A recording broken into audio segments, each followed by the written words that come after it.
agiliza o processo. Fantástico, importante novidade. E diminui aí o cabimento de recursos. Vejam que a lei vem tentar cumprir o 5º 78, a ideia de celeridade. Outra lei que eu quero destacar, e é uma tendência, a lei do uso da informática, da informatização. 11.419 de 2006. Lei 11.419 de 2006. Com base nesta lei, eu começo a me valer da informatização para dentro do processo.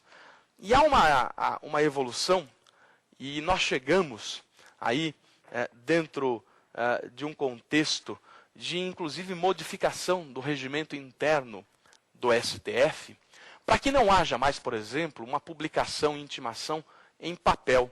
O jornal é um jornal eletrônico agora, é internet. Este é o meu sonho, poder advogar estando no Japão. Mas como assim? É o processo eletrônico. Eu quero, e hoje já é uma realidade, ter uma senha eletrônica. Eu já tenho hoje uma assinatura eletrônica. Eu assino e o juiz reconhece que sou eu. E posso hoje interpor, por exemplo, um recurso extraordinário eletrônico no Supremo. Fantástico. E os autos vão ser todos digitalizados. Isso já vem sendo feito. Mas eu espero que em um tempo que não vai ser breve, né, mas dentro de uma realidade, falam hoje em até 10 anos, é o que o CNJ prevê, eu tenho um processo eletrônico efetivo. Porque isso ganha força, ganha rapidez, ganha agilidade, o uso do meio eletrônico. É uma importante novidade em termos de entrega da prestação rápida, célere, efetiva. Muito bem, outras tantas leis vieram. E eu lembro, por exemplo, a lei que trata da repercussão geral. Esta é uma importante lei da repercussão geral.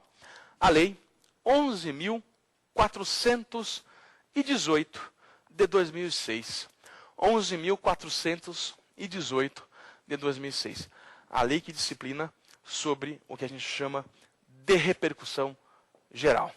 Sobre esse tema da repercussão geral, nós temos uma importante pergunta aqui da Tayane. Tayane, qual é a sua pergunta sobre a repercussão geral? Professor, então eu queria saber se agora, então, com a repercussão geral, o Supremo não está mais obrigado a julgar os casos de menor complexidade, tenham menos repercussão. Interessante, Tayane, muito bem colocada a pergunta, porque realmente, o Supremo, antes desta nova técnica, ele julgava qualquer coisa, claro, que desde que fosse da competência do STF, matéria constitucional. Vou dar um exemplo. O Supremo chegou a julgar uma briga de vizinhos. Um vizinho era dono de um papagaio. E tem gente que está nos assistindo que tem um papagaio, que ama o papagaio, que tem um amor impressionante, como se fosse um filho. E isso acontece. Papagaio, macaquinho, ama! E o grande problema é que o papagaio gostava de cantar às 6 da manhã. Cantarolava, berrava, né? E o vizinho odiava o papagaio, queria dormir, né? Então isso foi parar no Supremo. Colisão de direitos. O direito de propriedade, de intimidade, e o direito de ser proprietário do papagaio, e o direito de silêncio, de paz, que aquele não aguentava mais. Aí eu pergunto, o Supremo vai julgar a briga de papagaio agora?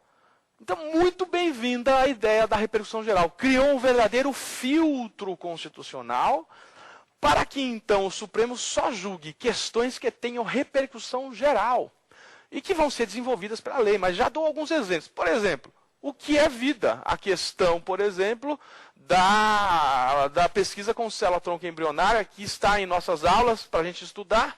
A ideia, por exemplo, do aborto do feto anencefálico, isso, sem dúvida, tem repercussão geral. Então, sim, cada vez mais o Supremo caminha para ser uma verdadeira corte constitucional. Muito bom. Muito bem-vinda a ideia da repercussão geral. Tantas outras leis podem ser citadas. Vou lembrar uma aqui, uma outra lei, a Lei 11.441 de 2007. 11.441 de 2007. Esta lei interessa a muitas pessoas que estão nos ouvindo e que não estão contentes no casamento, querem se separar. Uma situação triste, querem se separar. Levavam, às vezes, anos de uma luta no judiciário E agora, se houver consenso, podem ir a um cartório e em 24 horas não, em 1 hora, né, ir lá e se separar, no cartório extrajudicial. Então você tem um desafogamento do Poder Judiciário. Então, bastante interessante a Lei 11.441 de 2007. Outra lei que eu gostaria de lembrar, extremamente importante, é a Lei 11.672 de 2008. Ela criou um mecanismo de repercussão geral também para as causas que são julgadas no STJ.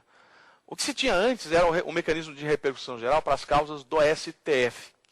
Agora também esta lei, ela cria um mecanismo de repercussão geral para as causas do STJ. E a ideia, que também já está lá no Supremo, de julgamento por amostragem.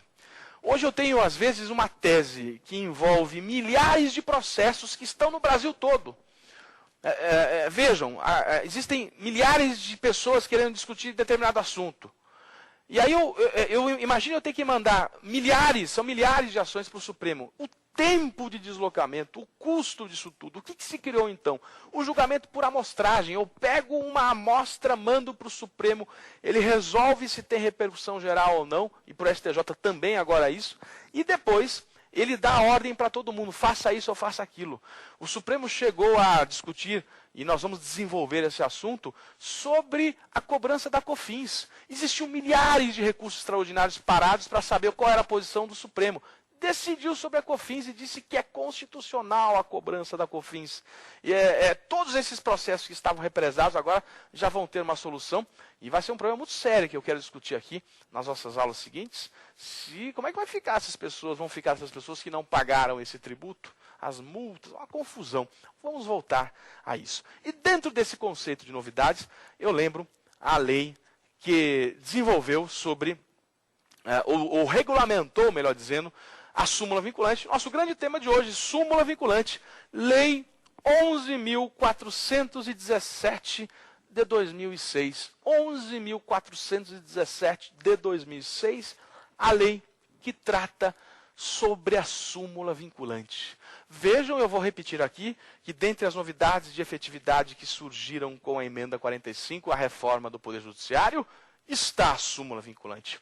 Artigo 103-A da Constituição. Mas disse o Supremo que não se poderia editar nenhuma súmula vinculante até que viesse uma lei regulamentando o que é súmula vinculante. E disse o Supremo, portanto, que esse artigo tinha eficácia limitada. Dependeria de uma lei para que então produzisse os seus efeitos. Veio a Lei 11.417 de 2006, regulamentou a matéria e hoje a súmula vinculante já é uma realidade. Vou comentar sobre várias súmulas vinculantes já editadas e o impacto desta nova técnica de efetividade. É, ao lado de todas essas outras, mais uma técnica de efetividade para cumprir o artigo 5º, inciso 78. Vamos lembrar? 5º 78. A todos, no âmbito judicial ou administrativo, são assegurados a razoável duração do processo e as técnicas que garantam a celeridade de sua tramitação. Dentre as técnicas, a técnica da súmula vinculante. Esta questão bastante importante, que coloca ou estabelece um mecanismo de, a partir de um precedente, eu vincular os juízes no nosso país, vincular a administração pública. Sem dúvida, falar de súmula vinculante é algo que me faz lembrar a experiência dos países de common law. O Brasil, experiência de país de civil law, parte da análise abstrata da lei. E partindo da análise abstrata da lei, o juiz resolve um caso concreto. Nos países de common law, fixada a interpretação, partes daquela interpretação, isso vale como um precedente. O caso concreto, o precedente, o stare decisis, vale para situações futuras. Essa é a ideia de súmula vinculante, que tem uma forte influência na experiência brasileira. Muito bem. Nós temos mais uma pergunta. Vamos ouvir a nossa colega Mariana. Mariana,